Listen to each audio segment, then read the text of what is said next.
Hello, everyone, and welcome back to our ninth ever and first ever virtual Girl Up Leadership Summit.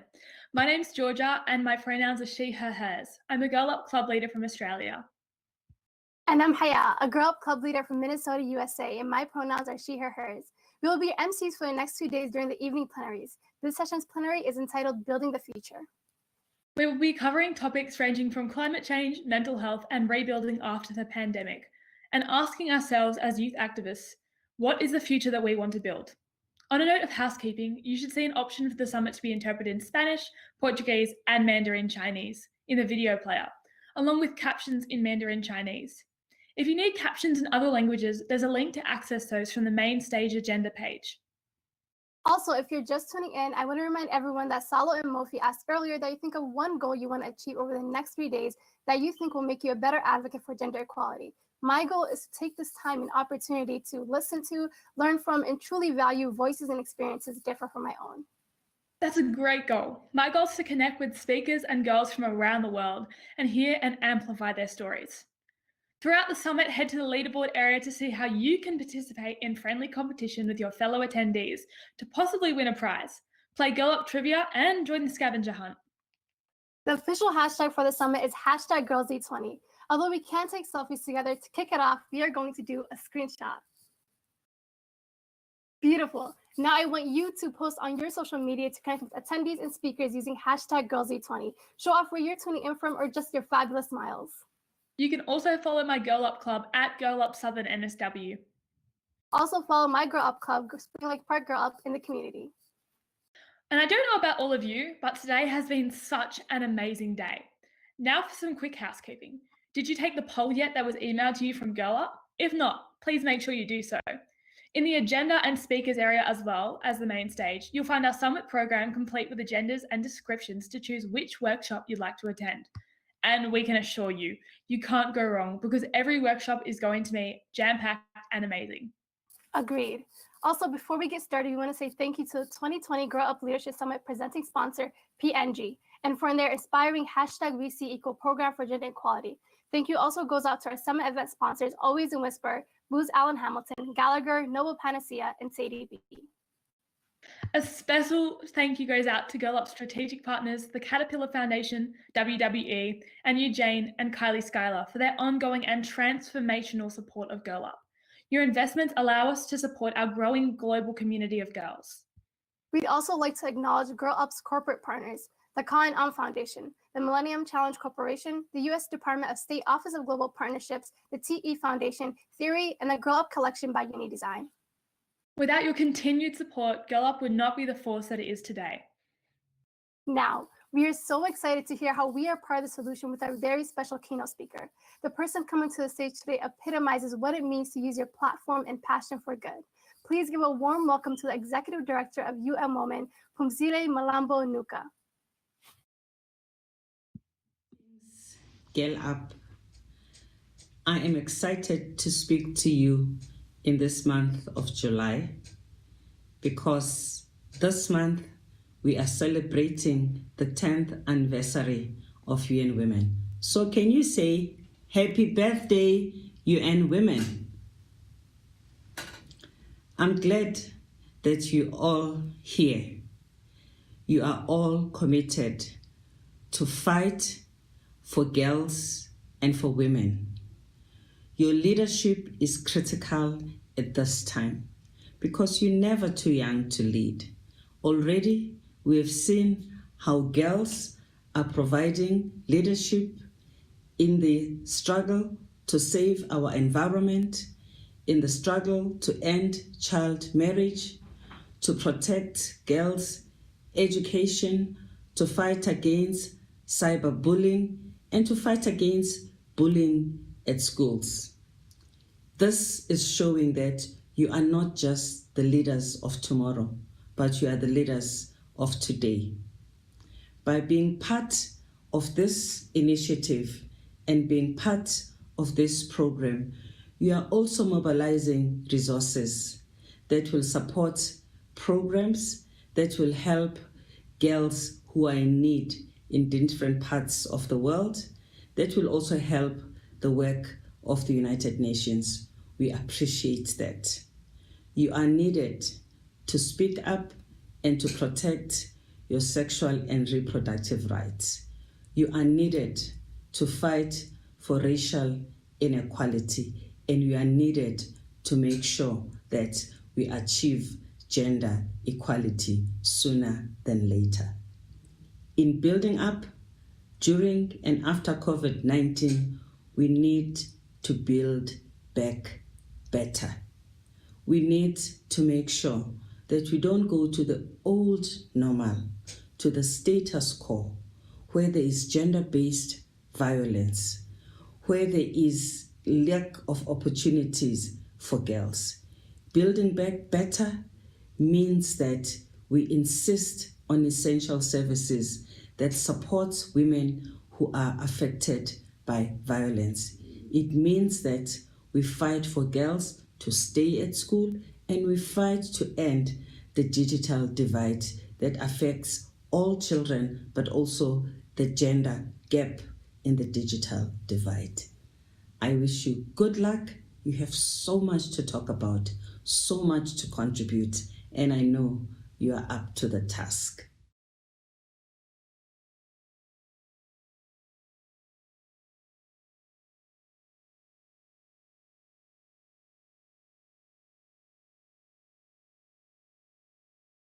What an incredible speech.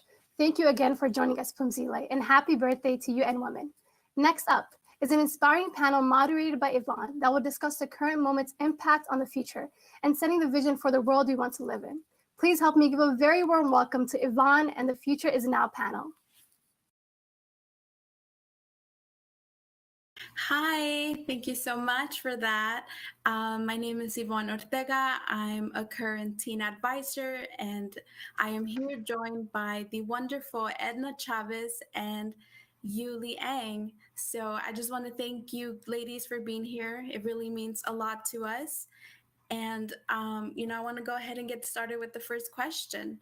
So each of you center different issues in your advocacy. And we know that all of these issues that have an impact on the movement for gender equality and racial justice. So can you share the issue you've committed your time to and why this has emerged as the most urgent issue to you?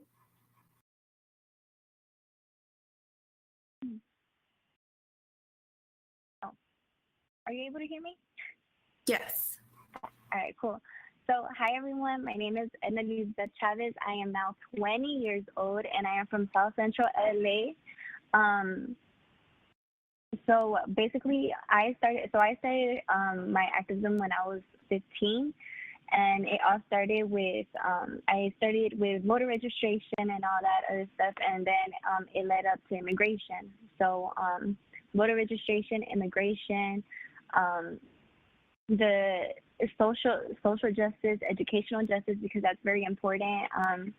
Especially around this time, I feel like a lot of students need to kind of have that exposure as to what's going on, because it's so much more than just within the community. It also branches out to different areas such as academics. It branches out to mental health. It branches out to, our future. So focusing on the core of what community issues there are, what academic issues there are, and what social issues there are, and kind of just see the bigger picture and then tackle the root cause of it.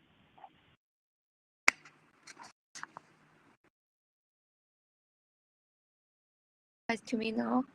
Yes. Is now I introduce to myself. Okay, hello everyone. My name is Liang Yu, and I'm 24 years old, and I'm the founder of the group Stand By Her, and we gathered a volunteer team of 91 members, in which 84 are women. In a matter of days, we started collecting underpants like sanitary products to Wuhan in this COVID-19.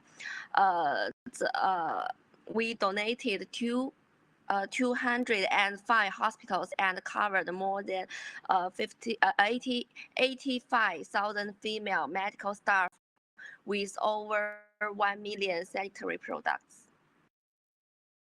Yeah, thank you for sharing. Both of your work sounds amazing. And I want to know what inspired you to get involved. What would you have wished to have known before becoming such great activist, for all the young leaders watching? I think empathy for women's needs and difficulties is my motivation. I organized the campaign just because I know how uncomfortable it would be when women do not have enough pads during their period time. So it is not necessary to be a professional. When you decided to make a contribution, you only need empathy. So just devote yourself into it without too much doubts.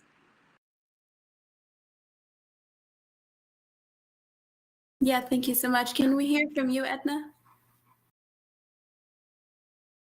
Yeah, so again, I started back in 2015 with voter registration, and that was through a high school club that the organization that I am now a part of was doing. And so it was a club called South Central Youth Empowered Through Action. And then later on, I got involved with immigration when my father got deported back to Guatemala back in 2016 under 45's administration. So after that, that's where I kind of hit the floor running, and I just started doing Know Your Rights workshops. I started bringing in lawyers into the community, giving them workshops and little pamphlets so people are able to know what their rights are as residents, citizens, and as undocumented people.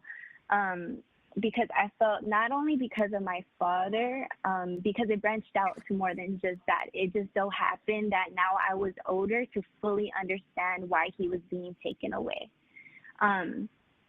So having that already trauma of having my father being taken away because he was undocumented, I didn't want any more families to go through that, especially with the raids that were happening during that time where ICE would just show up, they would just take people, and they still are taking people, displacing people, displacing children. So that's something that, needs to be spoken about. That's something that needs to be tackled and something that needs to be in your face because so many more families are being affected, and it's more than just what the media or what this government is trying to put out there. What the goal with this is just more so putting out the truth, our truth as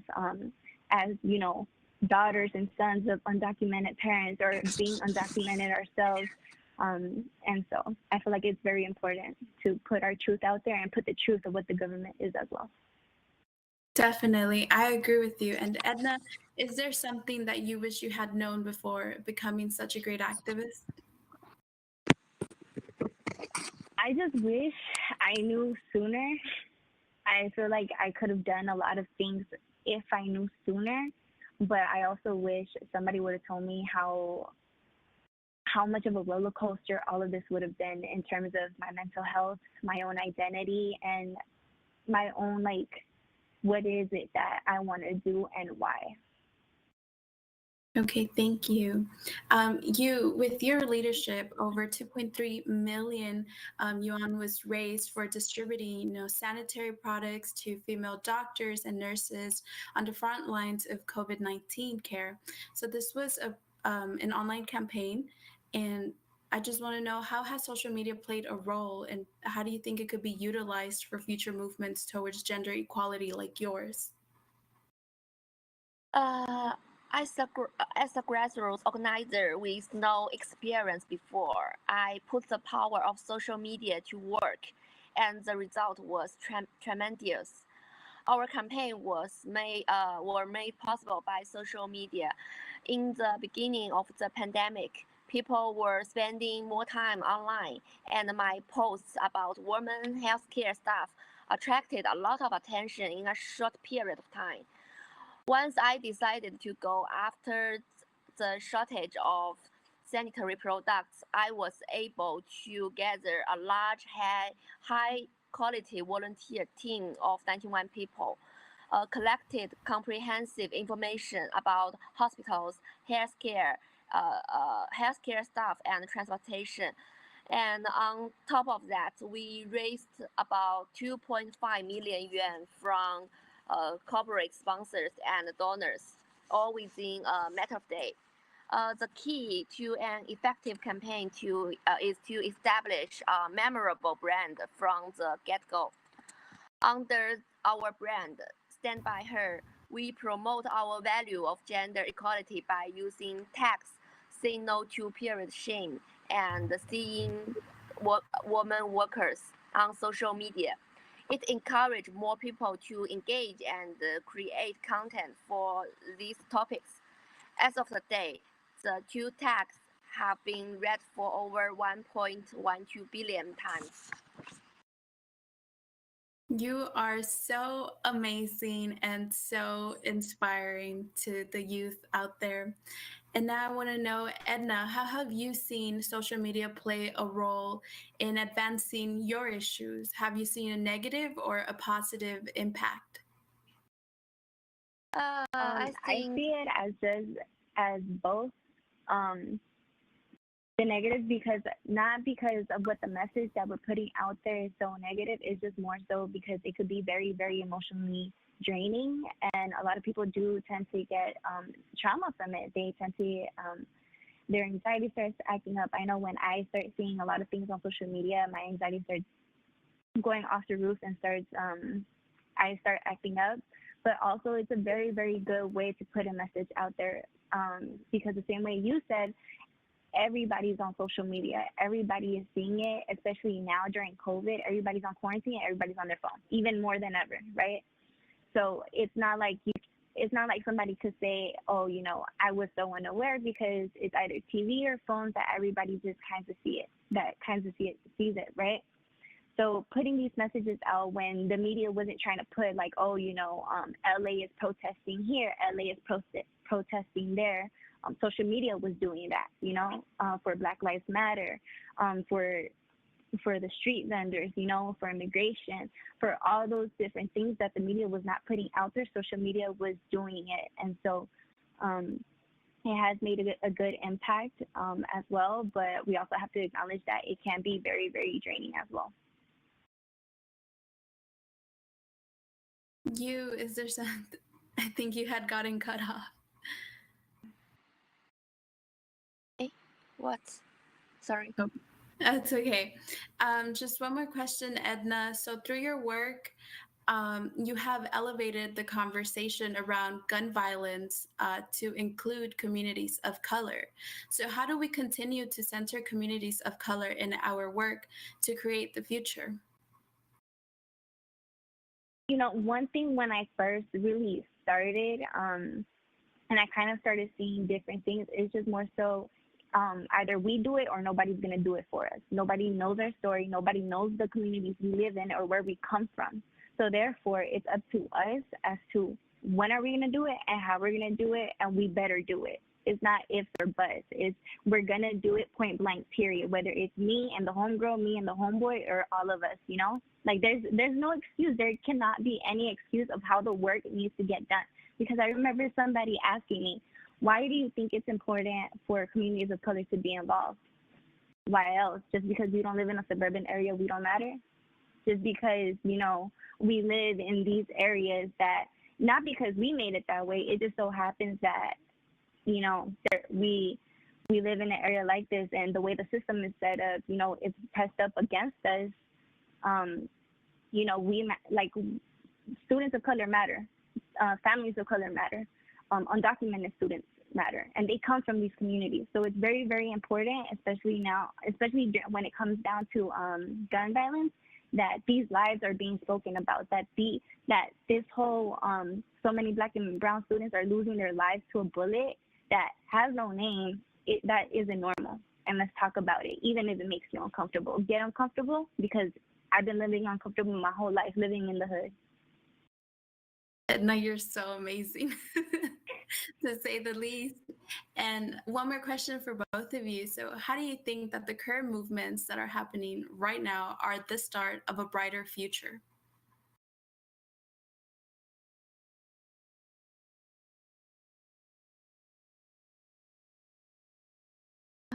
You first.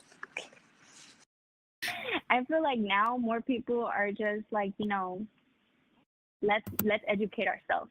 Everything is about educating yourself and learning for yourself and educating others. There's people that don't know where to start because there's so many branches, and we know that we have started, whether it was like a week back, 2 weeks back, or even just yesterday. We have to start it off, and we have to create that chain. We have to make them, household conversations, dinner table conversations, even when we're just kicking it. Let's make those conversations. And now everybody's talking about it. You cannot come across one person that's not talking about something that's going on. And even then, so this is the giant is waking up, and everybody needs to get ready, because nobody's going to stop us. Nobody can stop us no matter what.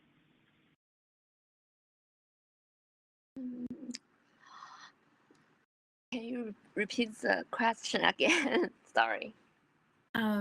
Yeah, so how do you think the current movements are the start of a brighter future?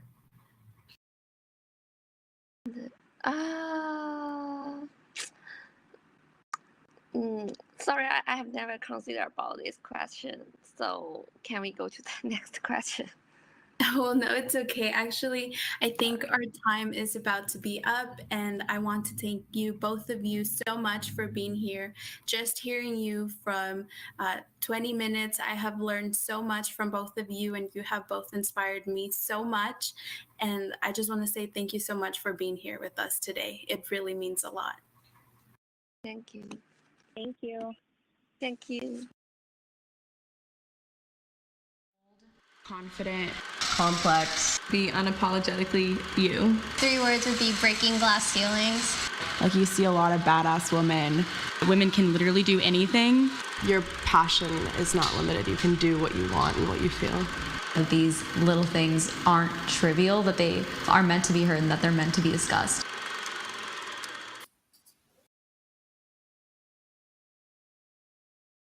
I think I saw a few familiar faces in that powerful message from Theory. And let's hear it one more time for the Future is Now speakers, Yvonne, you, and Edna. Safe to say, I now have some more girl heroes. That panel really made me feel ready to rebuild the world we want. I am so excited to introduce to you our next speaker and Girl Up Club leader, Leslie, sharing her take on COVID's impact on gender equality. Please put your hands together and help me give a very warm welcome to Leslie. Good evening to everyone around the world, and of course to all Latin American and my dear Peru. Today I'm going to give you a message for all of you. As you know, the COVID-19 pandemic has affected people all around the world for almost half a year. It has affected many different businesses, our lifestyles, and more. So, why is it important to analyze the impact of COVID-19 from a gender perspective? And how can we act upon it? I think it's important because we need information to understand the impact of this pandemic in many areas that women are involved, like their jobs. If we focus on the kind of jobs that women had a few months ago, we can see that many of them are related to medical and emotional care, like nurses, elderly care, etc. So, according to the UN Women, 70% of women work in the social and the healthcare sector. For example, in Hubei, China, 90% of health workers are women. This is important because this percentage shows more women participation in those essential jobs which now are so crucial. However, we have to recognize that women are more exposed to the virus than men. For example, here in Peru, there is a significant number of women that had to let small businesses due to men having lost their jobs, and women taking over their family's economic situation. Despite exposing themselves to the virus and the risk that it could have, they showed themselves resilience against this pandemic. So one way we can act upon this is to show this new perspective of empowering women and teaching them that this pandemic, in most cases, is giving us the opportunity to discover the real potential that we have. My mom is a person who I admire and love, is a good example for this. She decided to start over her own entrepreneurship when the quarantine started. I have to recognize that I wasn't born in a rich family, and we've always struggled with money. However, my mom was ready to step up and take this challenge and discovering a leader in herself. So it's our time to show that nothing is going to stop us. According to my mom's experience, another way to take action on this is by introducing women into the business world. Nowadays, many of them are looking for a better economic situation to survive this pandemic.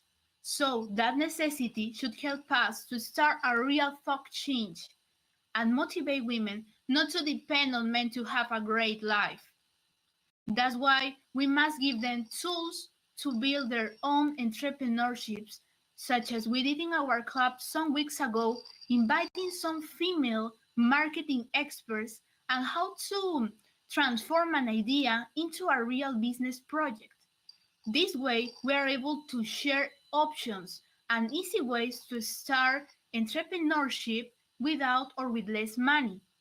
As an example, women can be able to create their own content for their brand for free, as there are many pieces of software that allow them to do it. So it's important to see this situation as a learning experience more than a problem. From my point of view, that should be a strong point to work with. Considering this pandemic consequence, the quarantine, a tool to help women become entrepreneurs or whatever they really want to do. And as Eleanor Roosevelt once said, the future belongs to those who believe in the beauty of their dreams. And now, women, it's our time to dream. Thank you so much.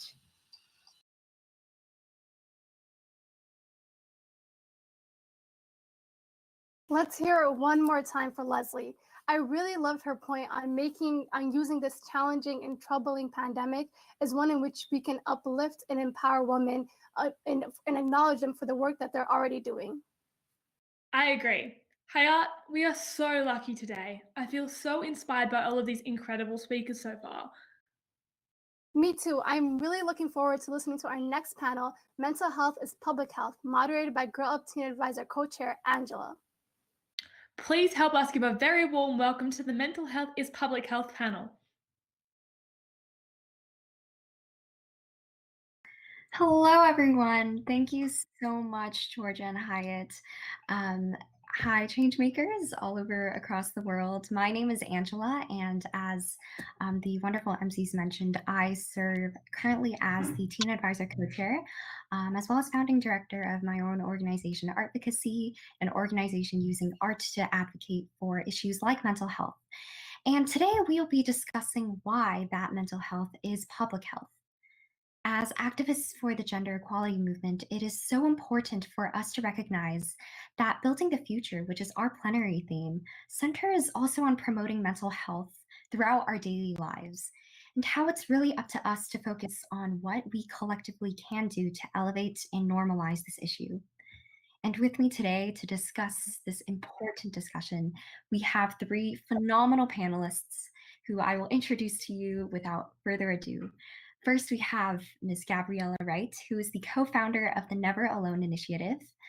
We have Dr. Layla Hussein, who is the founder of the Dahlia Project. And last but not least, we have Maya Anista Smith, who is the executive director of Lady Gaga's Born This Way Foundation. First and foremost, thank you so much to all of our speakers and our audience for joining me in this still stigmatized yet incredibly prevalent discussion, mental health is public health. So we're going to get right into it. Let's start with the basics.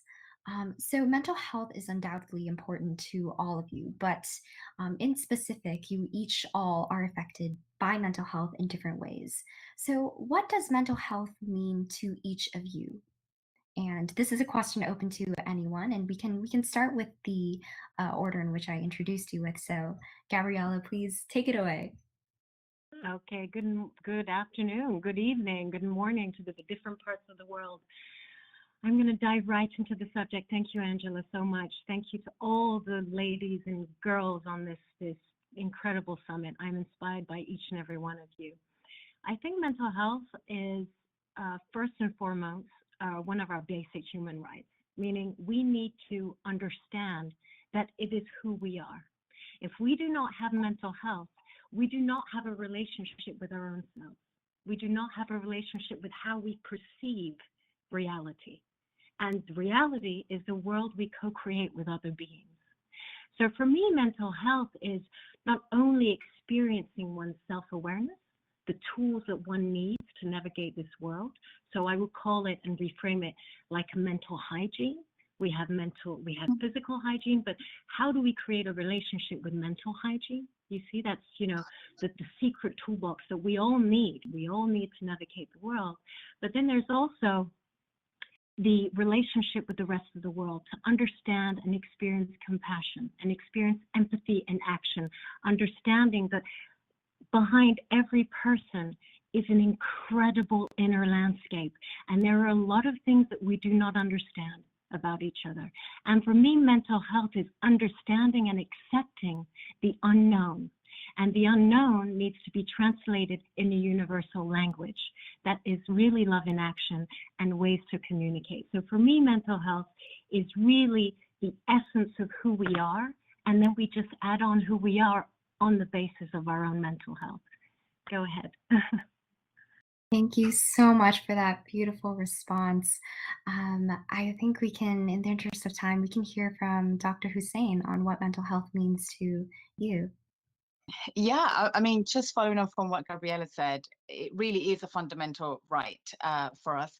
But also mental health, for me, it's really the core of our freedom. Because I think because a lot of people assume by living in certain environments, you are considered to be a free person. But if you're not free here, then you're not free. So for me, our mental well-being plays a big role in that, especially we are in a summit about girls' leadership. I want to stress specifically the mental well-being. I like to use the word well-being of girls is absolutely fundamental to living in a better world.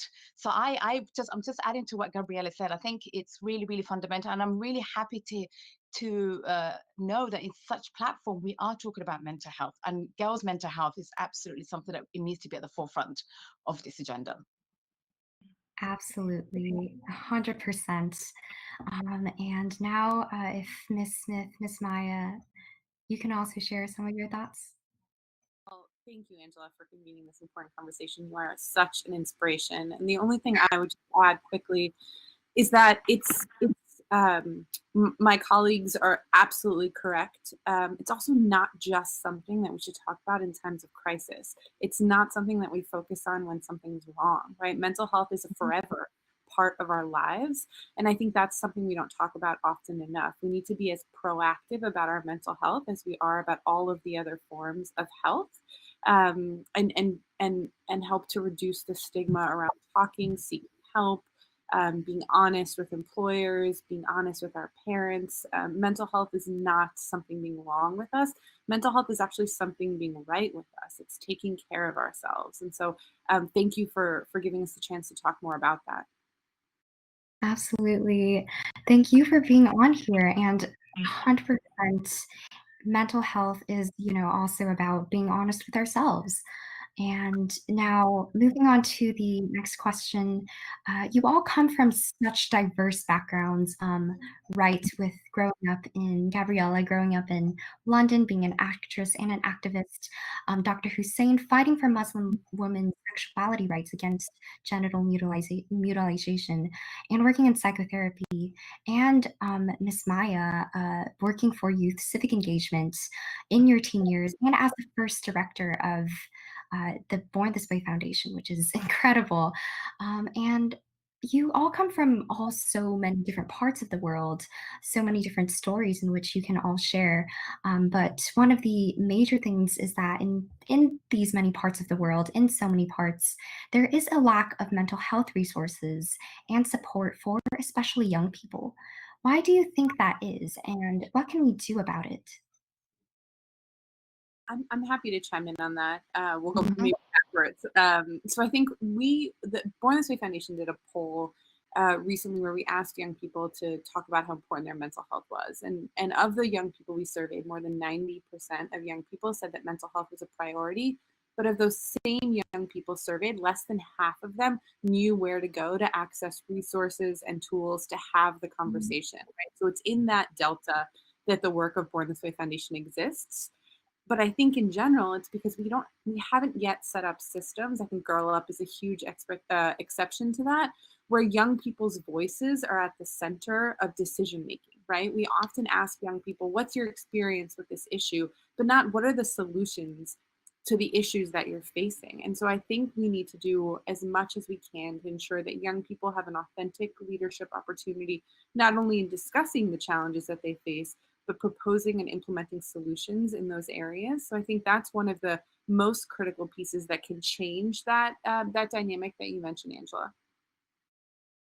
But also I think the issue's also been the language. So I can speak being African, for example. The word mental health, we don't even have an actual appropriate word to say. I think language is so key. Like, I'm Somali, and the only word we have in mental health is crazy or, psycho. So language plays a big role in terms of why there's a whole stigma around this. But also, even here in the UK, mental health is still a big taboo issue.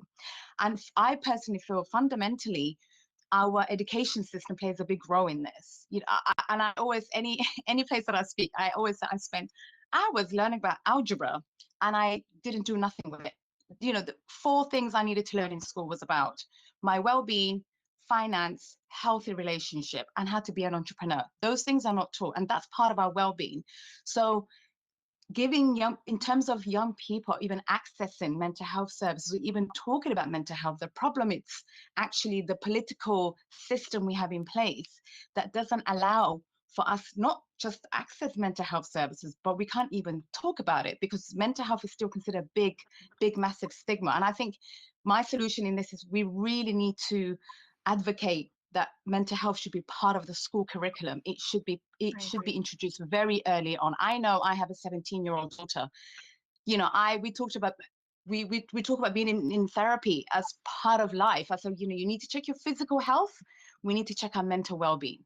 Even if you're in a good place, I still go back to therapy, and I want to know why I'm in a good place. It's important to really, so we need to normalize, but it has to start at a very young age, and it has to start in our school system. Our education system needs to be challenged, and I think our school system is actually responsible for why we have these problems.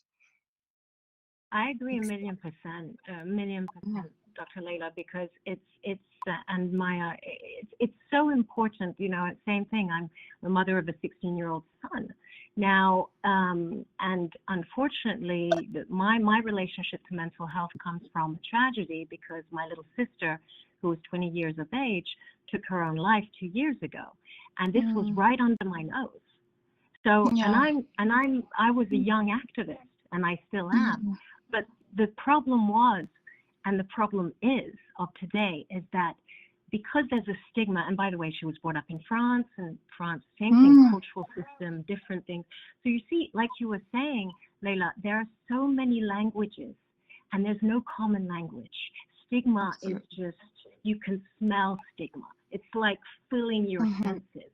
And my little sister was multicultural family, this, that, same thing, English, Yeah. London, French, all this, and was unable as an artist, and she was singing these lyrics, she was an incredible performer, and she was unable to find the inner language with herself, but she was able to find it with the audience. She was able to express it, and yet under the words of art, we were not able to see her pain. So And what's so it's really, like, yeah. go Yeah, ahead, because this is yeah, no, I interesting. was We're saying, getting deep. and this is why, but you said something very critical, even someone in that position, who had access still can't talk about it. And I learned, I suffer from depression since I was, as a teenager. I've undergone female genital mutilation, other forms of oppression. I've had mental health, and hence why I went into this. But what I've learned early on, as a leader myself, I had to model that position within my colleagues, my staff, in my own home. And I really would urge all of us who are in leadership positions, we need to be the first ones actually to acknowledge we've had mental health issues, because this has been the problem. We like to tell people to go and get help, but none of us actually have. And I remember doing this late last year, a big conference in Africa. I had to tell the panelists, you need to actually come out and you need to talk about why mental health is so personal to all of us. And I think our leaders, and again, with this platform, I'm really happy to see, the leadership really see this as a big conversation that needs to be talked about. Exactly. Oh my goodness. There are so many points there that are so valid and so important to recognize. And building upon that, thank you all for being so vulnerable. Building upon that, it's so important for mental health to be talked about within the gender equality movement as well. And as just a kind of final question to wrap up, Girl Up believes that building a better future that you all do mention, that includes a commitment to mental health.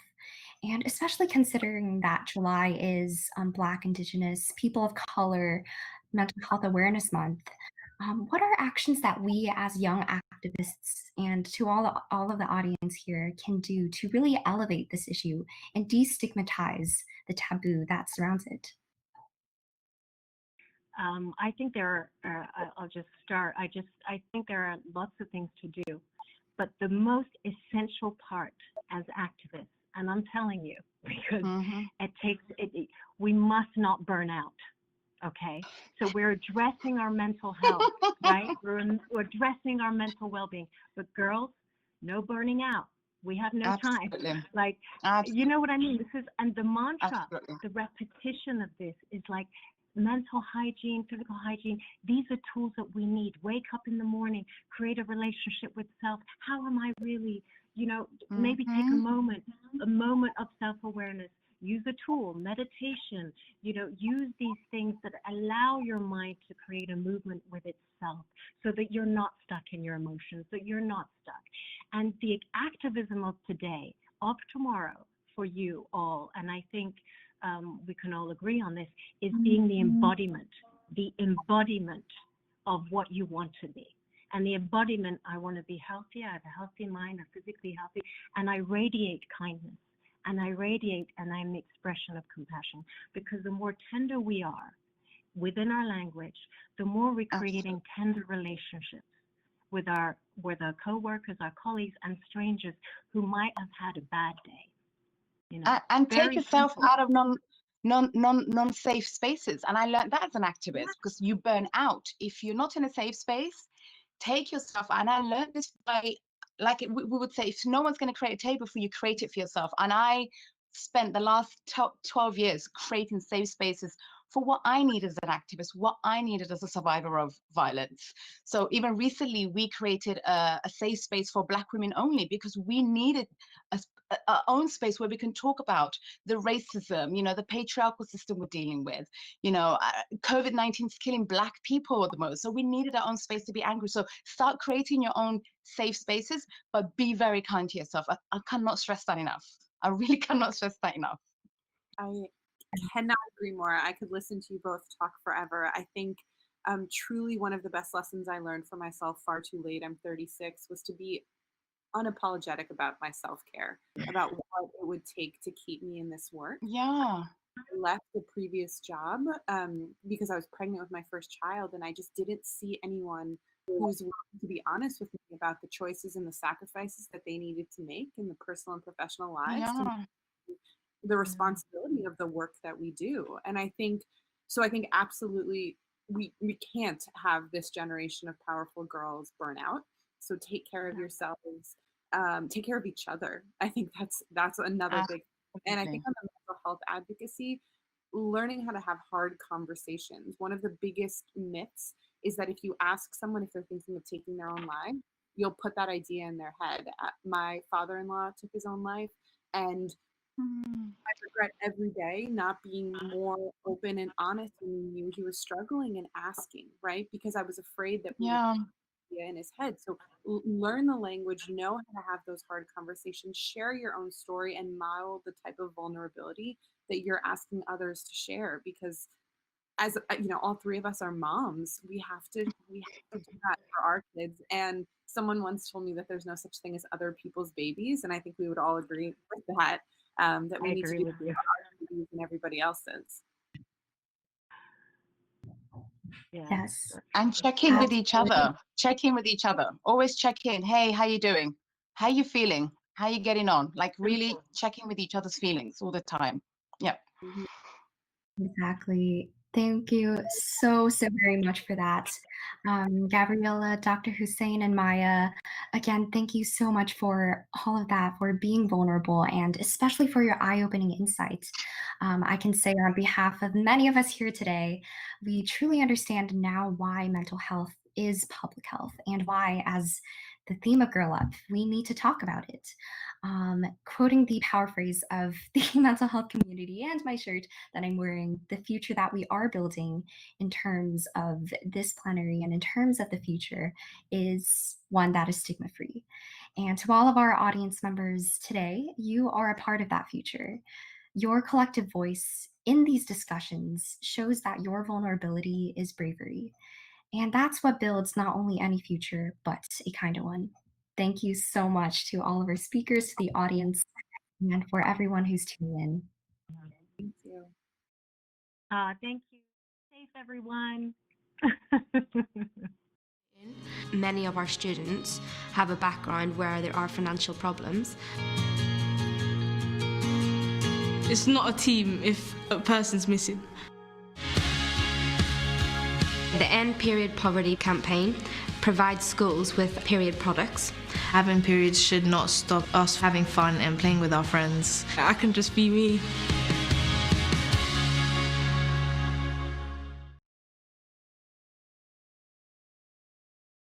Hashtag End Period Poverty is a cause I can really get behind.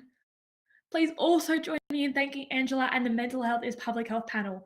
I was really inspired by the conversation about breaking the stigma around mental health by educating young people and challenging perceptions around mental well-being by raising our voices. This plenary has been led by so many amazing young changemakers. Yes, so many yeses to that, Georgia. I also felt so inspired by Dr. Layla Hussein in the Mental Health is Public Health panel. I really appreciated Dr. Hussein's point on how mental health is crucial to freedom and that a free world is one that really values the mental well-being of all of its citizens. I agree, Hayat. For those of you watching from earlier today, you'll remember that Salah and Murphy introduced you to the Girl Up workbook for the summit. For those of you who have just joined us, you can access the workbook in the My Documents resources section. This is a workbook that you can download or print to fill out. Hayat and I wanted to take some time today to show you one of our favourite parts of the workbook, the values exercises. I'm so glad you brought that up, Georgia. If you look at page 10, you can see a copy of the values exercise for you to follow along. But we recommend you take your time with this activity. Definitely. As we go through the summit and hear about all of the kinds of issues girls are facing around the world, it's important to take a moment to recenter ourselves, reflecting on who we are by taking stock of what we value and what is most important to us. It's a part of leading with integrity. Yes, and on the first page, you'll see a list of values. I read through them and highlighted the ones I care about the most. But that's a really long list. What if I don't see my values here? Great point. You can also go ahead and write them in. Once you're finished with this page, you can go to the second page. Here, I reflected and chose my top 3 values, the ones most important to me. Can't wait to try this activity out for myself. Yes, definitely recommend. Again, make sure you check out the Girl Up workbook located in the My Documents resource section. Now, it is my pleasure to introduce to you our upcoming incredible panel, Still No Planet B, moderated by Elizabeth Cousins, President and CEO of the UN Foundation. Good morning, good afternoon to everyone tuning in today to hear from some remarkable women who are in the forefront of the climate fight in their communities and globally. I'm Elizabeth Cousins, and I'm lucky to lead the UN Foundation, the proud home of Girl Up. And I'm so eager to talk with 3 young women who are fierce and fearless about fighting for a better, fairer, and healthier world. Autumn Pelletier, Chief Water Commissioner for the Anishinaabe Nation, who has been honored at the United Nations, named one of the world's 100 most inspiring and influential women, and a tireless advocate for clean water. Shea Bastida, a climate justice activist and lead organizer of the Fridays for Future movement, also honored by the UN, born and raised in Mexico and now based in New York City. And Helena Gualinga, a climate and human rights activist who has fought for indigenous peoples' rights from the Ecuadorian Amazon to Finland. And you helped found the Polluters Out movement that has taken the fossil fuel industry on anew in the context of climate action. All of you are also fierce champions of indigenous peoples' rights, which is so intrinsically connected to the climate crisis. And I know that's one of the issues we'll get into. So it won't surprise anyone in this conversation that girls and women have a disproportionate stake and disproportionate potential in solutions to the climate crisis. Many generations of poor decision-making and priorities that have been out of whack have gotten us into this mess. And you all know that those are the many generations in which decisions and priorities have not predominantly been set by girls and women. Yet the negative consequences hit girls and women the hardest. Girls are more affected by natural disasters than boys. They're more often tasked with helping their families adapt to climate impacts. They're more likely to be pulled from school in times of crisis, and they're more at risk of violence and early marriage when displaced from their homes or pulled out of schools. The impacts of COVID-19 only makes all of those vulnerabilities more acute. But there's also a growing body of research that shows that when women lead, when they make decisions, when they're given real authority, economic, social, and climate policies are far more ambitious and they're more fair. So I want to thank you all for being here, for all the leadership you show every day. And I'm just so thrilled and honored to speak with you all. So can we start, if I ask you all to introduce yourself in turn and just share with everyone what first triggered your passion for climate activism? Autumn, why don't we start with you? Bonjour, Moskwa Gisha Kwe-Dijnikos, Megesi-Dodem, Wikon-Kung-Donjiba. My name is Autumn Pelche. I'm 15 years old, and I'm an environmental activist. And so what really inspired my my drive to do the work that I'm doing is when I was years old, I was attending a water ceremony, and in the First Nations community where I was attending the water ceremony, there was signs all over the wall that said, "Don't drink the water, not for consumption," and "Don't wash your hands with the water." And I didn't know what any of that meant because I was only 8 years old. But I asked my mom what it meant, and then she explained to me that the community had been on a boil water advisory for over 15 years. And what really hit me was that there was kids that are my age and younger that didn't know what it was like or never knew what it was like to drink water from a tap or wash their hands from a tap. And for me, that really affected me in a way, and that's why I do what I do. Wonderful. Shea, why don't I turn next to you? Thank you so much for having us today. My name is Shea Bastida. I'm from the Otomi Toltec indigenous community in the highlands of central Mexico, and I'm 18 years old. I'm a climate justice activist currently based in New York. And right now I found myself in my community in Mexico. What triggered my climate activism was that I was raised with the philosophy that indigenous peoples take care of the earth because Mother Earth takes care of us. And when I saw that people were disrupting that connection, polluting, extracting, that broke my heart. Because when you grow up, you think that everybody thinks the same way you do, and you think that everybody has the same connection that you do. And when I saw that that wasn't true, I made it my mission to change people's mindsets when it comes to caring for Mother Earth. And something that really pushed me when I was 15 years old was that my hometown here in Mexico flooded And that showed me that the climate crisis is happening right now. And it's something that we have to address as promptly as possible, because people have this like psychological distance when thinking about the climate crisis. So Indigenous communities have to say, it's already affecting us and it will affect you too if we don't do something right now. That's right, it's not in the future, it's here. Helena, let me turn to you next.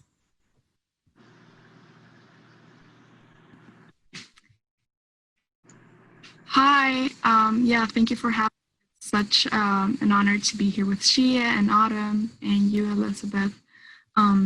What triggered my activism, or what I don't actually like view it as activism, it's always been part of my life, I guess, is that my entire community has always been in this, been fighting for our territories and been fighting for our rights. And I think what kind of was the tipping point of this was that my community was targeted by oil companies, and the government concessioned my community and our territory to an oil company without our consent, which made my community to get into this years of fighting against the oil companies and against the government to defend our people, to defend our lands. And I grew up in this entire process, seeing how the leaders in my community, my uncles, my neighbors, my entire community having to go to the city, they had to leave their families, they had to leave our community to go and protect us from this. And I saw this, how much effort and energy and, they put into this. And I think that taught me, that showed me that this is so important, that everything that surrounds us, how important it is to us, that we, my community would not be able to survive without having all the forests around us or the rivers. And we need to protect that every day to be able to continue to live. And when I grew older, I connected the oil companies with climate change. The same people, the same industry that were trying to destroy my home was also contributing to a much bigger issue in the entire world. And I think it is my responsibility, and it's our responsibility as youth and as people of the earth to protect it. And I've followed in the footsteps of my community and of my people to keep protecting it. My elders protected it for me, for my generation, for my siblings, and that is what I have to do for the coming generations. Well, and I'm so humbled by all of your experiences and just the bravery that you show. You all are on the front lines of some of the hardest and sharpest edges of these issues. And I hope everyone listening understands how much courage that also takes. I want to start by asking you all a question about how you get these messages out to wider communities. We've had so many decades of environmental activism that has made important headway, but has just gotten stuck and not reached some of the wider audiences that have more influence, power, and reach. So from your experience, just how do you tackle that challenge, and what do you think are the best ways to engage and mobilize wider publics around these issues? Helena, why don't I ask you? I'll start with you. We'll go in reverse order. With me? Sure. Yeah.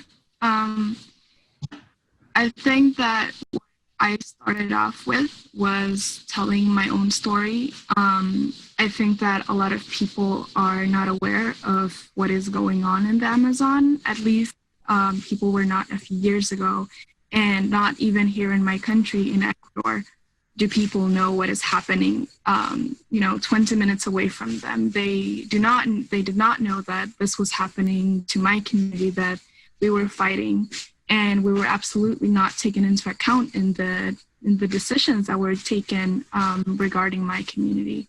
So I think storytelling and telling people what is going on, creating awareness, and speaking up about what is going on, tell your realities, and make people understand your realities as well. Because a lot of times there are people that want to help, and they come here and they do not understand how it works here. We live in a completely different way than people do on the outside, in the cities or in other countries, and that just does not work here in our communities, in our cultures, and in our environment. And by explaining to people about our realities and our fights and what is important to us and our beliefs, I think that we can reach people, and we can, what she was saying, that we are losing this connection. I think that by doing that, we can share our connections with other people. And I think that is so important right now in these times, that we reconnect and that we are able to appreciate our earth and our surroundings. Shia and Autumn, how do you get your story out? Well, for me, the way I spread my message, I mainly public speak in front of people. That's kind of what I'm well known for. And really, another thing I like do to spread my message is what my Auntie Josephine created. She created something called the Water Walk, and she created this 15 years ago. And what you do there is you walk around a body of water, and you're praying for the water, and you're raising awareness as you walk. And so that's kind of like the main things I do. And I think another really important part of raising awareness on your issue is social media, because everyone is social media. Everyone is on social media, and I feel like when it has a bigger impact on the millennials and Gen Z, because we're all on social media. So I just think that's the best way to spread our message, and that's how I spread mine. Shia, how about you? So for me, first of all, I have to agree with Elena in storytelling reaches way more people than data does. And that's something that we as climate activists have had to learn. And for some of us, I think that for us, it's not as hard to tell our stories because we were raised with storytelling. But for a lot of people, it's harder to be vulnerable. So we have to allow people to have these spaces to share when they first became connected to Mother Earth and how they're fighting to protect Mother Earth. So for me, it's really about recognizing what doesn't allow people to be vulnerable, what doesn't allow people to act on climate. And I found through my research that there's 7 psychological reasons why. The first is that it's too far away in the future. That's what the media used to say. And now we're actually saying with the Australian bushfires, with the burning of the Amazon, that is happening right now. The second thing is the finite pool of worry. People have other things to worry about, especially low-income communities who worry more about getting food on the table than the environment, right? So when you connect how your quality of life is improved with caring about the environment, then that's how you connect people who have other worries rather than just being a climate activist, which doesn't really happen in Indigenous communities because the nature of Indigenous peoples is to care for Mother Earth. So it's different with our culture. And then it's emotional numbing. A lot of people, they just see the climate crisis as too overbearing to do anything. And the antidote for hopelessness is action. So that's what we try to communicate. Then confirmation bias or motivated reasoning, which ties a lot with ideology. Just basically anything you hear, you'll twist it around to fit your own. And we have to expand people's minds. And then the status quo. So whatever the majority does, you will do. And now we are actually switching the status quo to caring about Mother Earth through the youth climate movement. So that's how I get people to act, by first analyzing why they don't, and then sharing my story to see how they can. Thank you so much to all of you. This has been a phenomenal conversation. I wish we could go on so much longer. What I hear from all of you, though, is just first of all, just the incredible courage and leadership and authenticity that you show in your communities and in the world. And I'm just, again, very, very honored to spend this time with you. I also hear from all of you just a powerful call for holistic solutions, for understanding that we don't have disconnects between our environment and our economies and our societies and our justice institutions, and et cetera. They're all bound up as one, and we need to tackle those things together. And I hear a very strong and important challenge to politicians and leaders around the world to take seriously the fact that their constituents, people's lives are on the line, at stake, and that's what we need them to focus on in those roles that they have such influence in the world. And I hope that people listening really do hear your call to action and your challenge to everybody for change. Thank you again, and keep well and safe.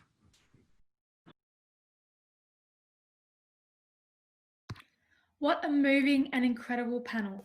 For those of you who may not know, I'm speaking with you all from Australia. I was really moved by that discussion after watching the bushfires that raged across my country earlier this year.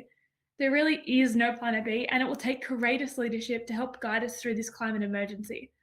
After seeing these fires come so close to my home and constantly trying to raise awareness and funds, I became really aware of activist burnout, especially when an issue we're fighting for is very close to home.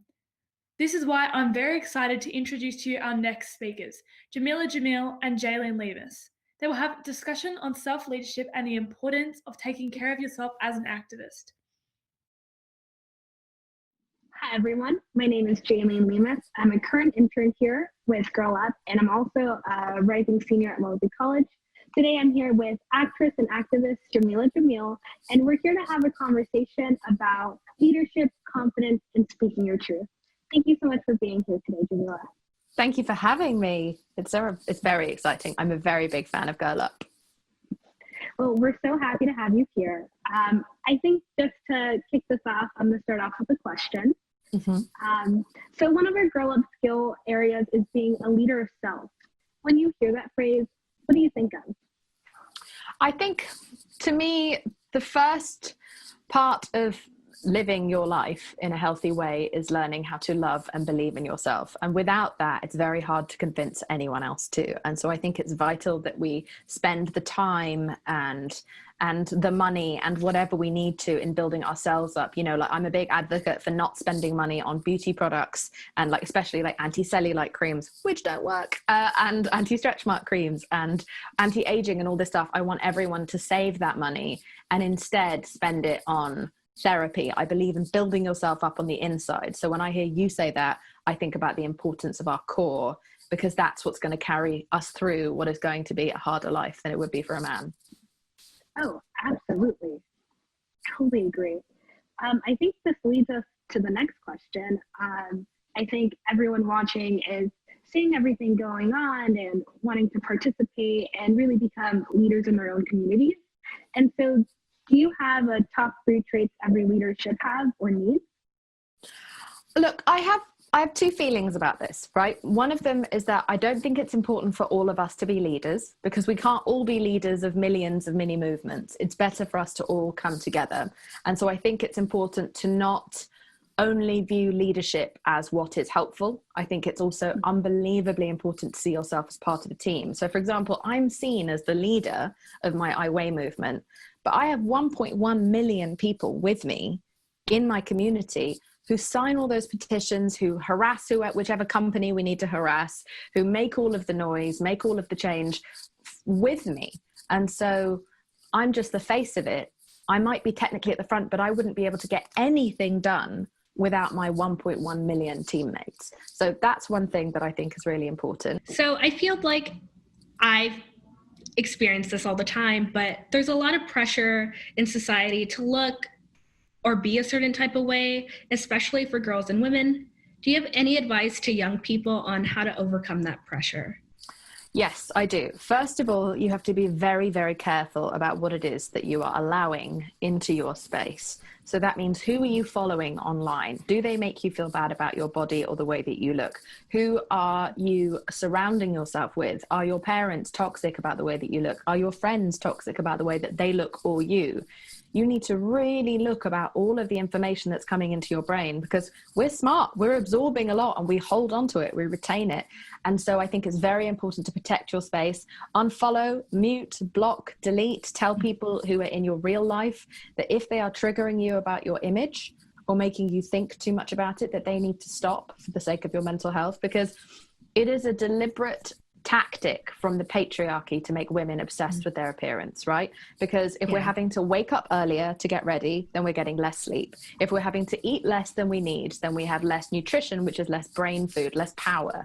If we are thinking all day about our hair and our nails and our bodies and our makeup and whether or not we are beautiful enough, then we're not thinking about business or family or mental health or personal growth. We're just thinking about how to shrink ourselves. We need to grow. And so it's very important to look at loving yourself and contentment as an act of rebellion and resistance. Because remember, women are 80% of the market. And your generation this year have become the biggest consumers. So you're being targeted more than ever. And the way that materialism and capitalism works is that they want unhappy people buy more things. People who feel bad about themselves will go out and buy things that can fix their problems. If we are all content, we'll stop buying things. So that's why they go so hard to make us feel bad with photoshopped images, bad celebrities, detox and diet products, and unrealistic images of the same type of body in every single outlet of media.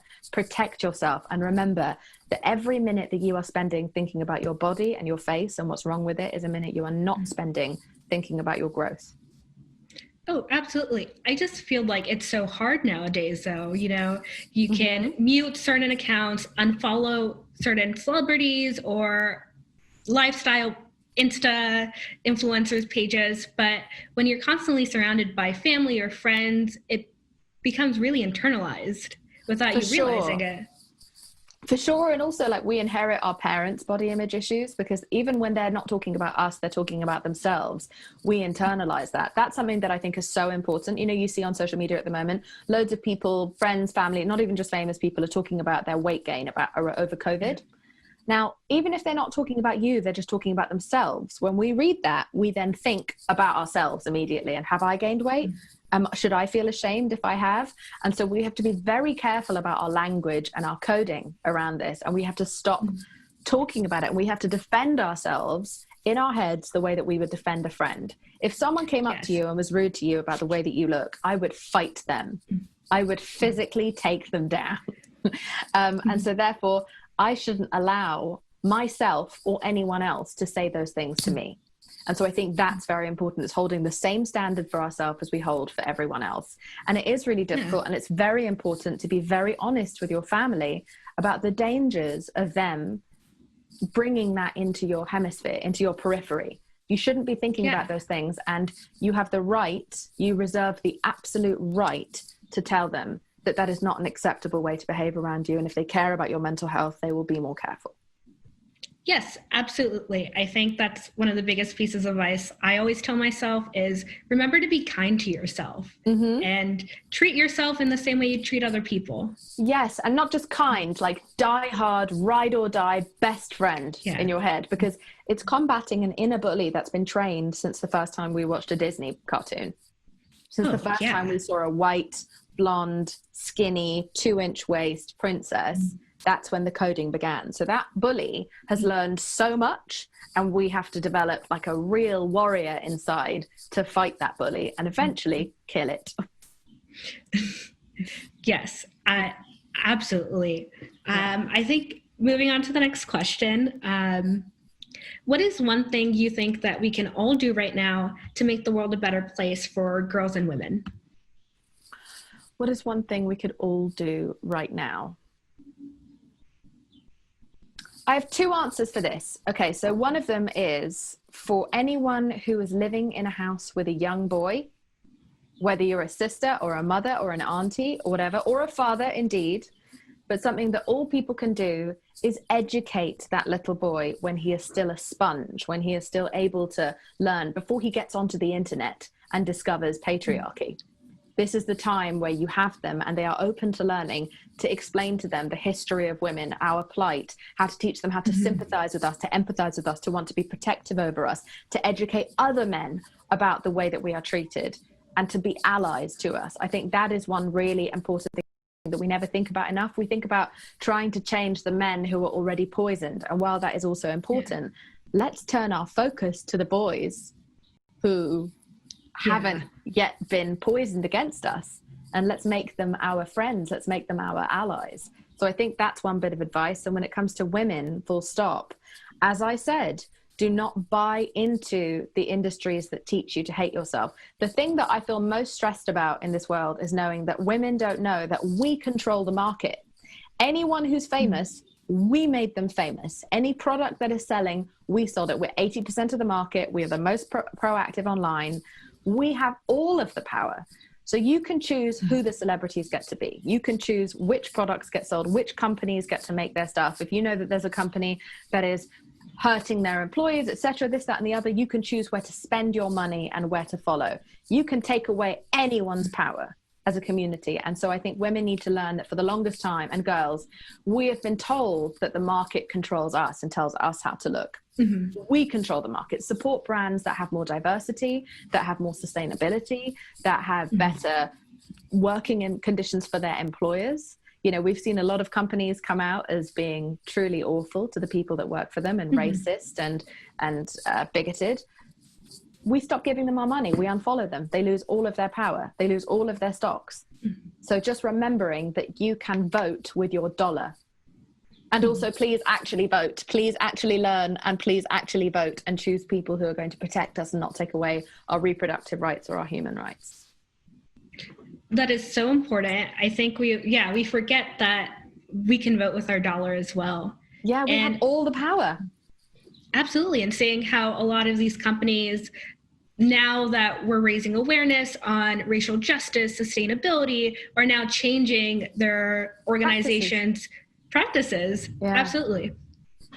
And I think going back to the first part of, you know, if you have a young boy in your life and educating them now about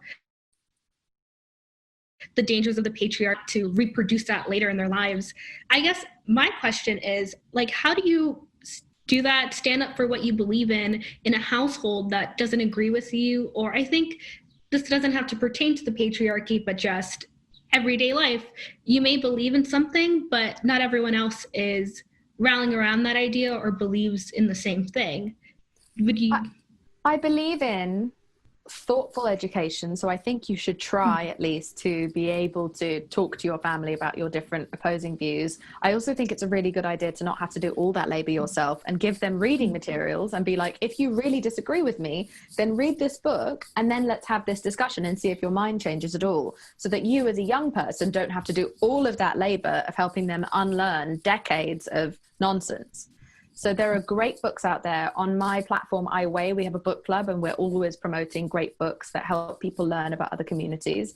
And so give them the books, show them the videos, show them the iWay page, show them all the activists that you love, and let them explain their point of view, and sit your family down and watch that. And if at the end of the day, you find yourself in a situation where your family are just openly bigoted or unkind to you or the people that you love, then this is a hard thing to say, but I've had to cut my family off before. I've had to distance myself from many families before because my mental health was not being protected by them. They were not meeting my needs of just me asking for them to be more careful. And I found their views sometimes to be impossible to align anywhere near mine. And so therefore I recognized that this whole idea that family are allowed to just get away with anything, and especially because we're girls, we just have to tolerate it because that's family. That's not a truth. You can have a chosen family of your friends. That's what's so amazing about the trans community, is that they've created chosen families, because many of them have been ostracized by their families. I've made an amazing family for myself out of friends, and they are people who respect my views, who, even if they don't agree, they respect them, and they treat me with kindness and tolerance. And so it's important for every girl out there to know that someone sharing your DNA does not mean that they are entitled to make you uncomfortable, ever. Exactly. I think we just need to surround us with people who treat us with love and kindness, as you said. Find your tribe. Exactly. And I think we're going to go off to our last question now. Yeah. Do you have any advice for young activists working to develop their own confidence? Activists. Okay, so first of all, I would say that it's very important to understand that activism is very, very difficult. Activism can be very lonely, and there are a lot of people who want to silence, in particular women, in particular marginalized people.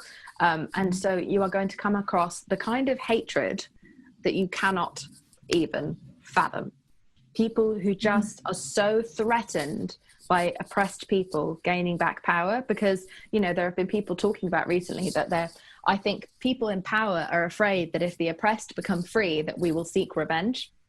And no one's looking for that. We're all just looking for equality, but they are afraid of their sins. And so they're scared that that will come back on them. So they try to squash our voices. So you need to really realistically understand that if you are going to, as just a single individual, put yourself out there, you have to be as strong as possible on the inside. Don't do it unless you have access to therapy. Don't do it unless you have access to a strong support network, until you have social media training and you know how to protect yourself online and in your everyday life. You know, because I post some of the abuse I get so that young activists understand that it is better to do this as a coalition rather than as an individual. Never think that you can be effective just by yourself. I'm only effective because of the group around me, and I'm very protective. I have access to mental health care, and I have a level of, I'm also older, so I can take it. So for young activists out there, really secure your headspace and your protection before you enter into this, because it's hard. It's so worth it, but it's hard. And never feel any shame in just joining someone else's movement, because you are as effective doing that as you are on your own, if not more so. Yes, there's powers in numbers. Yeah, I don't want to be one of the leading activist voices right now in Hollywood. I'd like all the other women with more money and more followers than me to join in, so I could take a break. Everyone wants me to do everything. I never expected to be the center of attention. I never wanted that. I thought I would kick off a wave of more women taking on these subjects, but they didn't. And so you don't want to be the main guy. Trust me, I have to, because no one else is doing it right now. You want to join a group. It's much safer and much more fun. Okie doke. Well, thank you so much for joining us today. We've been more than happy to have you here. Thank you. I've been thrilled to meet with you. Thank you. You're a wonderful interviewer, and I hope that we get to meet in person one day. Thank you so much.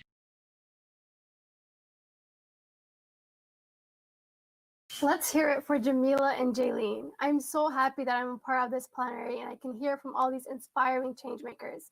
Our next panel is entitled We Need to Talk, a special message from Brittany Packnett and Girl Up Club leaders. Please help me give a very warm Girl Up welcome to Chanice, Aaliyah, and Brittany Packnett.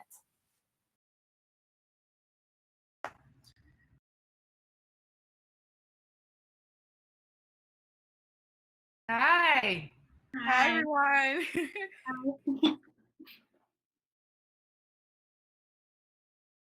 Well, I'm so excited to talk to you all. I have been watching some of the panels all day, and the conversations have been so incredibly powerful. And I'm just excited to be a part of it. So I'm excited to hear from you, Aaliyah and Shanice, anything that I can answer as we look forward to a future that is free and fully liberated for all people, including and especially girls.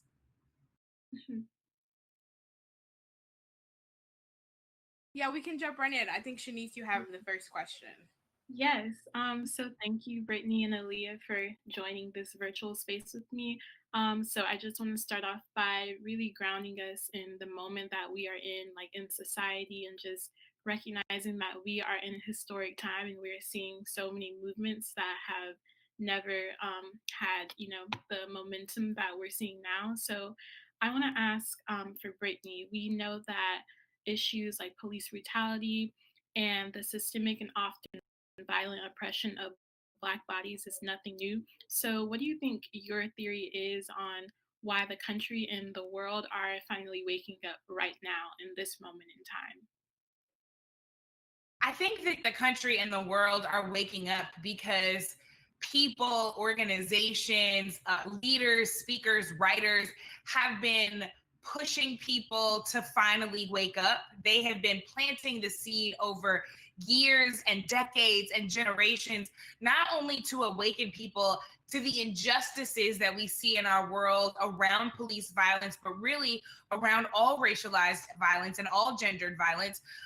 So people have been planting seeds to wake people up to that, but also to wake us up to what is possible, to our most radical dreams and imaginations. So now we're not just hearing, seeing people outside chanting the names of the fallen.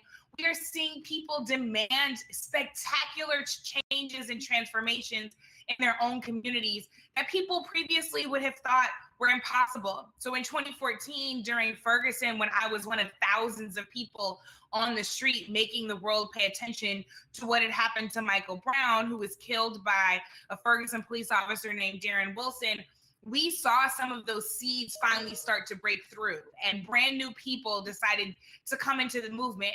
And over the last 6 years, we've seen more and more people read more, follow people more, join more organizations, donate their time and their talent and their money, so that now when we have come to this global moment, more people are ready to pick up their role and their responsibility and participate, not just in ending police violence, but in ending all kind of violence against people of color, women of color, marginalized people, and creating a world that actually is healthy for all of us.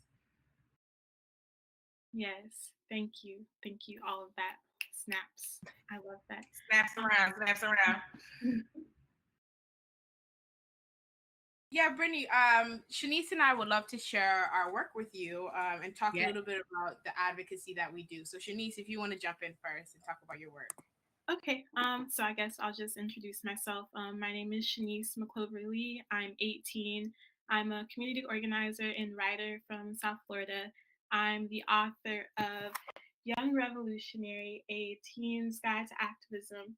And I'm also the founder and lead organizer of the Florida Changemakers Summit, which is an annual free one-day event for South Florida youth to learn the basics of activism, organizing, and how to implement long-lasting, equitable solutions for community issues. And lastly, I'm the founder and creator. I'm the creator and editor-in-chief of my blog, The Melanin Diary, which is the #1 online global platform for social justice, history, politics, and more, written entirely from the perspective of Black youth. And lastly, I'm a rising first-year student at Howard University. Oh, that was amazing. Well, before I even start, I want to say that you both are absolutely amazing. I've seen the work that you guys do, and you are the definition of Black girl magic. And for everyone watching, my name is Aaliyah Logan. I'm a Jamaican American youth advocate from the Bronx. And my advocacy is actually focused on 3 main things. So it's focused on international gender equality, where I work with actually Girl Up, with the teen advisor of the previous class, to really advocate for girls' access to education. My work is also focused on safety and communities. So in this time, we're really redefining what safety means, and I work with Youth Over Guns and Youth Against Gun Violence to do that. And lastly, I also advocate for education equity and dismantling the school-to-prison pipeline with the American Civil Liberties Union. So I think the foundation of my work is really empowering Black youth, and especially Black girls and Black gender nonconforming youth, to be leaders for change in their community. And I think even with COVID-19, I've actually had the opportunity to be on the streets protesting. I helped organize the Take Back and the War on Children's with NY Justice League, which is an amazing protest to really advocate for the Black Lives Matter movement. So going into my next question, we have been doing this work for years, and I'm happy to see that Black women especially are finally being recognized for the work that they do in social justice. But I really want to speak to you about how you deal with burnout, and how do you give advice and also listen to advice when it comes to and surrounding burnout, and like how do you also take care of yourself when you're dealing with such heavy topics that directly impact you? Well, first of all, you all are doing the darn thing. I am so excited to know you, to be in your presence, and I'm even more grateful for everything that you are doing to make us more free every single day. Like, you all are just incredible. I wish we had 20 minutes for me to sit here and ask you questions because I've got so much on my mind about what you are doing. To your question about burnout, you know, I was on a panel with two of the founding members of the Student Nonviolent Coordinating Committee. So like you, they were young people, college-age students who saw injustice and decided to get in the way of it, and decided that it was their job to make us a bit more free tomorrow than we are today. And one of them said something I will never, ever forget. Cortland Cox said that the goal of the enemy is not just to kill you, but to kill your will to resist. To kill your will to resist. When he said that, I immediately thought of what our ancestor, Audre Lorde, said when she said that caring for myself is not self-indulgence, that it is self-preservation, and therefore it is an act of political warfare. If we are not here to do the work, if we are not well enough to do the work, if we are not doing the work to the best of our ability, then the work won't get done the way that we need it to. And we owe it to one another, to ourselves, to our movements, to our communities, to be doing the very best we can. I talk about this all the time, that moment of diminishing capacity. So you know, the nights that you've pulled in all-nighter, trying to study for finals, trying to write a paper, and you know there is a point, it might be page 3 of that paper, page 4 of that paper, where everything that you've written after that was trash. Like literally everything after that was trash because you were too tired, you were too exhausted and burnt out to actually do the work that was in front of you to the best of your ability. We call that diminishing capacity. And when that capacity starts to diminish, the work ultimately suffers. We also ultimately have to remember that we are valuable. That I know, because I've done the ancestral research, I come from people who were sold off into chattel slavery in Alabama and Mississippi, and they were not meant to survive. My bloodline was not supposed to be here. So I have to value myself in ways that society will not.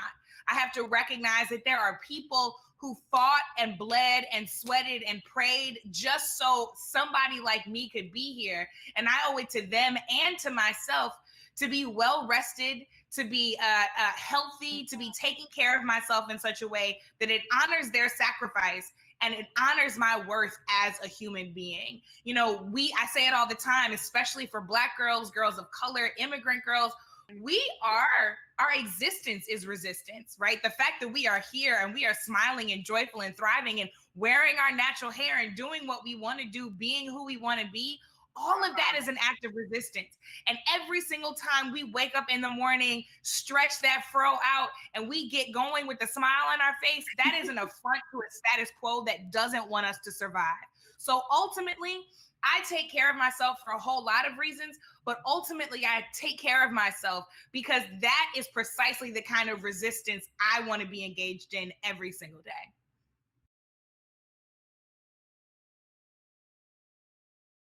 Yeah, thank you so much for those points. I think it's extremely inspiring to even see you and hear everything you've been sharing. And I think Shanice, you had the next question. Yes, thank you, Brittany, for answering my question so well. Since we're on the topic of labor and caring for ourselves, I think we are in a time where we're seeing Black people, people of color, anyone who is involved in any type of movement work have this type of labor placed on us to explain different topics and different concepts to people who were previously unaware. And one of those words are anti-racist. So I want to know, like, what exactly does that word mean to you, and how does one truly embody the word anti-racist? This is a fantastic question, and it is a new concept for some people, but it is an old concept to lots of us. A lot of people want to say, I'm not racist, I'm not racist. The goal is not to simply be not racist. The goal is to be actively anti-racist. Angela Davis, who is still alive and still speaking and somebody that we should all be listening intently to, said that in a racist society, one has to be actively anti-racist. What does that mean? That means actually acknowledging disrupting, getting in the way of racist activity, whether it's on the individual level, the institutional level, it's in your workplace or your school, or at the systemic level, and then daring to actually say, here's what should happen instead. A lot of people forget that third point. We want to disrupt, which is important. We want to push back against the status quo. We want to call out racism when we see it, and that's important. But what we also have to do ultimately at the end of all of that is make sure that we are replacing the systems that harm us with systems that actually help us, replacing behaviors and mindsets in people that harm us with the things that actually help us. So there are so many ways that if you are a person who experiences racial privilege, if you are white, or if you are living in the country of your origin, etc., that you can actually push other people who share your privilege so that the pain and the trauma that marginalized people of color are already experiencing is not doubled down, so they then also have to go and teach you how to be anti-racist.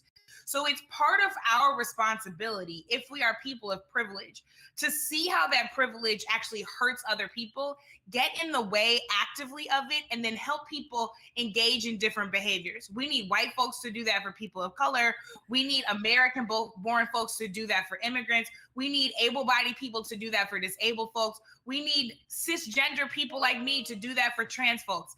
If you have privilege, and trust me, if you have breath in your body, you have some kind of privilege, it is your job to be anti whatever the thing that you're fighting, and that includes anti-racism.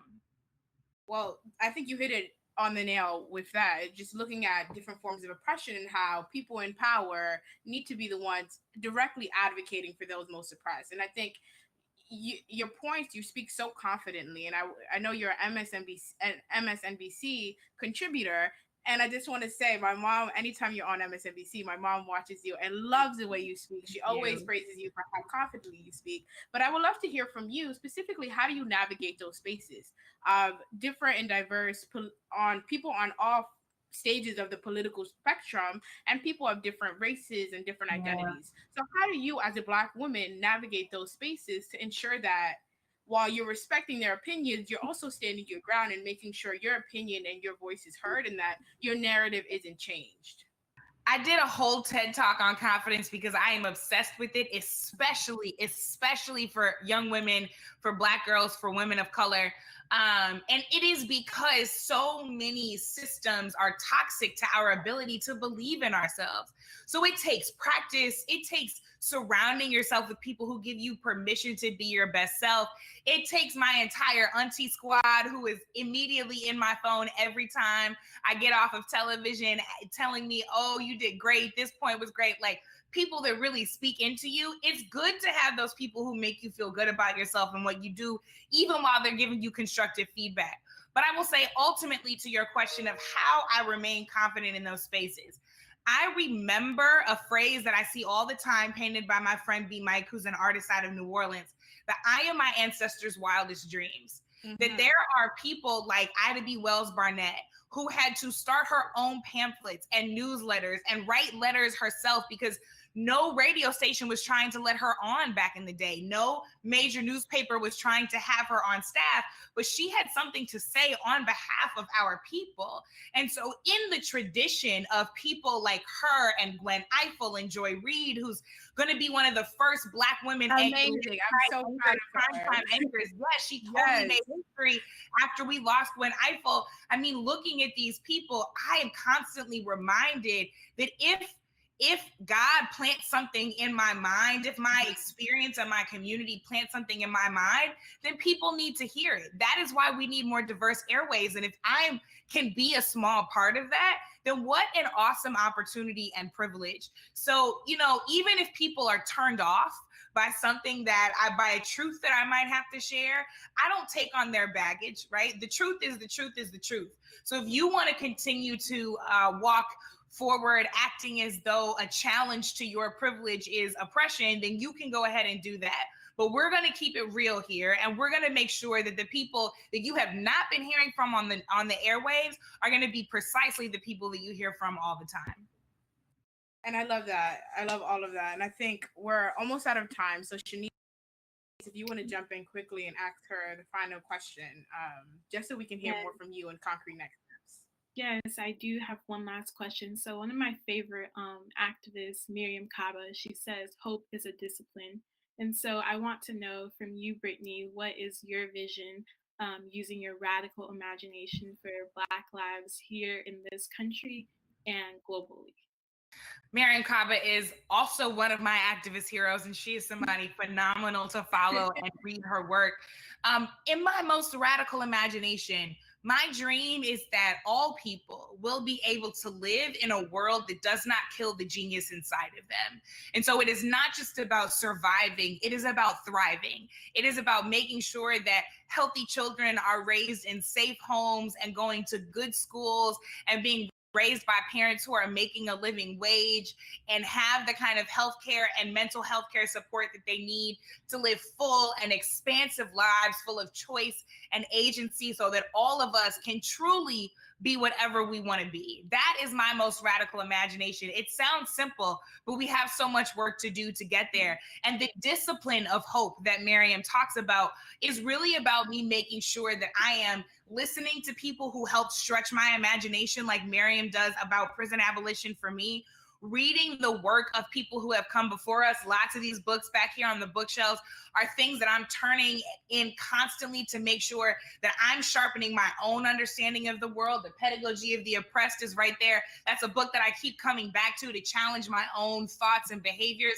And ultimately, doing the kind of spiritual work and reflection that I need to do to not only challenge systems, but challenge all of my own biases, misconceptions, and all of the ways in which I can limit my own potential and the potential of our people because of the oppression I've internalized. So yes, this is work about big systems and big structures, but it's also deeply personal work.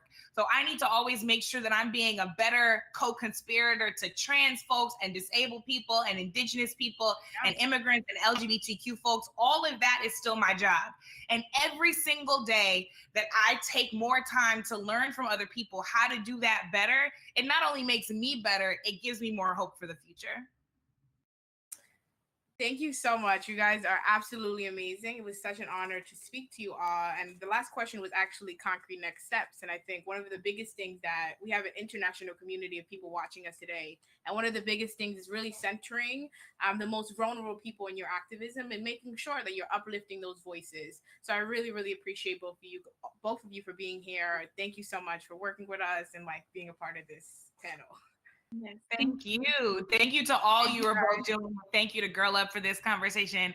I'm going to have to figure out a way for Melissa to have me be able to interview you all next time.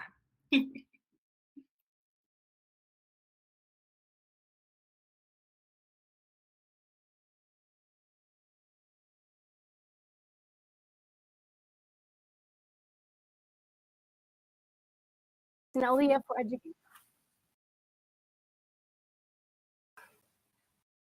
Wow, that was so powerful, beautiful, and uplifting in a million other words. So much thank yous to Brittany, Shanice, and Aaliyah for educating us today. We will all be better advocates after that.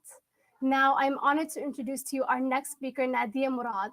Nadia is an author, Nobel Peace Prize laureate, co-founder of the Global Fund for Survivors of Conflict-Related Sexual Violence, and a leading advocate for survivors of genocide and sexual violence, and an inspiration to us all. Please help us welcome Nadia Murad. It is an honor to be speaking to you all today. This is an important time in our history. The world is grappling with a pandemic that has changed the very way we go about our lives. And across the world, we are facing many issues that we must collectively address to create positive change globally. These include racial inequality, gender inequality, climate change, and regional conflicts that have increased the number of internally displaced people around the world. These issues are big and require a lot of work. In order to create sustainable solutions, women and girls must be included in this work. We know our communities, we know their needs, and we know by now that when we invest in women, and allow women to take part in policy development and leadership. It creates positive and lasting change. That is why I am inspired to be speaking today to Girl Up campaigns around the world who are working to create positive change in their families, schools, communities, and countries. I was a young girl living in Iraq when ISIS attacked our homeland in 2014. I was living a simple and peaceful life. ISIS came to destroy that life. They changed my life and the lives of thousands of women and girls from the Yazidi community. When I escaped ISIS captivity, I knew I had to tell my story to raise awareness of thousands of other young girls and women just like me. It seemed impossible that a young woman could create this change and awareness. But I keep telling my story. I keep urging people to pay attention to what happened to us and provide help so that history would not repeat itself somewhere else and these crimes would not go unpunished. Thousands of Yazidi survivors of sexual violence, mostly young women like you, were used as weapons of war by ISIS. Despite the trauma they faced, they did not give up. They escaped and they are now working to rebuild their lives for themselves and for their families. What I know now is we must do more to ensure that no other community suffers the way my community did, especially women and girls. Young girls lost their childhood when ISIS came, and many remain captive to this day. We must do better to protect and empower women and girls. I hope with more collective action, no other girl will have a story like mine. We have the capacity to be leaders, and together we can change the world. That is why today I ask you to not remain silent about the things that matter most to you or things that have happened to you. You can work to make a change, and the world needs that change. I have spent the past few years urging world leaders to take a stand and support those who are most vulnerable. We need the international community to be more proactive. We cannot wait for a tragedy or a genocide to happen to bring attention to these issues. What we are seeing in America with respect to racial injustice is that many lives have to be lost and that seen on camera before the nation was stirred to action. We cannot keep waiting for violence and death to happen to create change. We must demand change when we see injustice. As a young woman who had no aspirations to be a leader or an advocate, I can tell you this. The first step is to try and to not give up. You all have the ability to be great catalysts for change. But first, you must believe it, and then you must act on it. Thank you.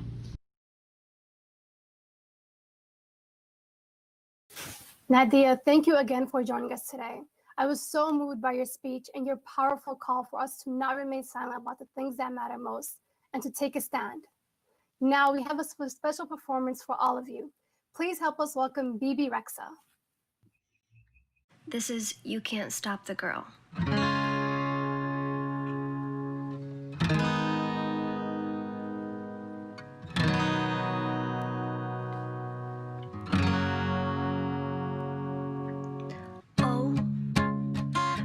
to shoot down angels.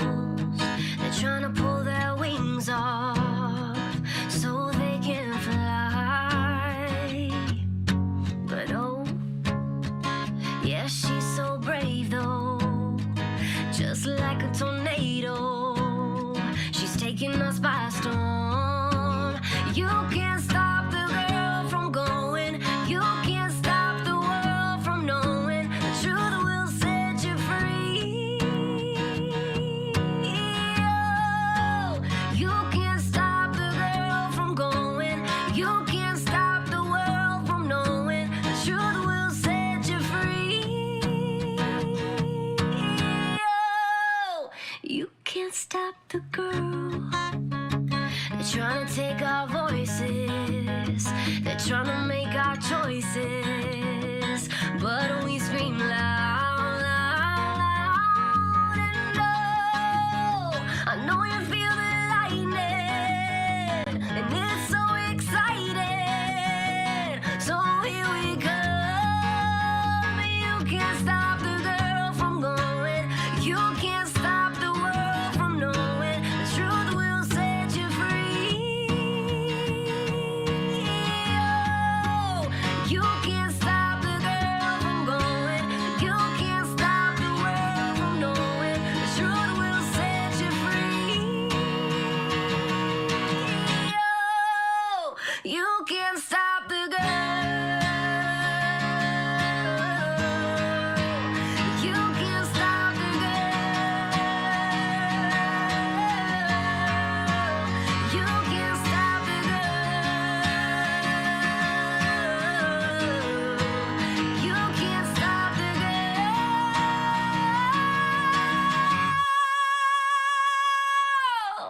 Oh, I know you feel the lightning, and it's so exciting. So here we come. Thank you. Girls rule. Hey.